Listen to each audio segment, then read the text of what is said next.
Érzitek? Érzitek ezt? Mi? A napalmot, fiam. Semminek nincs ilyen szaga a világon. Reggel szeretem a napalmot a legjobban. Egyszer vagy fél napig bombáztunk, és amikor végeztünk, elindultam. Egyetlen sárga rohadt testét sem találtuk meg. De az a szag, ismeritek a benzinszagot? Az egész dombol. Csak úgy dőlt. A győzelem.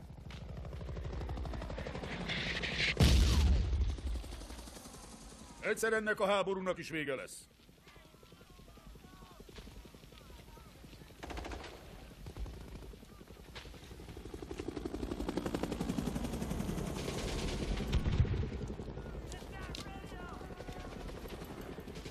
Lance! A szél! Há? A szél! És? A part felé fúj, erre a part felé el fog fújni minden! Mindent tönkretesz! Az nem jó, de miért? Az a kurva napalm azt csinálja ezt! Így van, sajnálom ezredes, de tényleg a napalm az.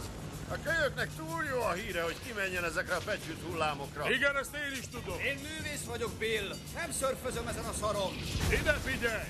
Bocsánat, de ez nem az én hibám. A napalm miatt ilyen a hullám. Tudom, hogy nem a te hibád. Örvénylést okoztak a szélben. Rendben van, semmi baj. De várjunk, csak Nem egy tehetek kicsit. róla. Nem kell Majd sok idő, csak máskor, 20 Bill. perc. Csak 20 perc, ennyi az egész. Én művész vagyok. ide a Menjen csak mikrofon. tovább. Én tényleg művész vagyok. Megyünk egy próbát, fiú!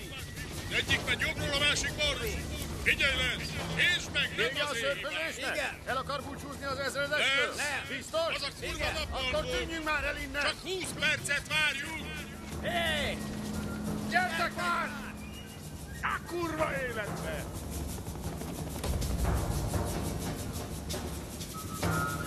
Ne hagyjanak itt! Ez meg hová megy? Hasra! Az az ezredes deszkája! Hé, engedj el, századok! Gyerünk, indulás!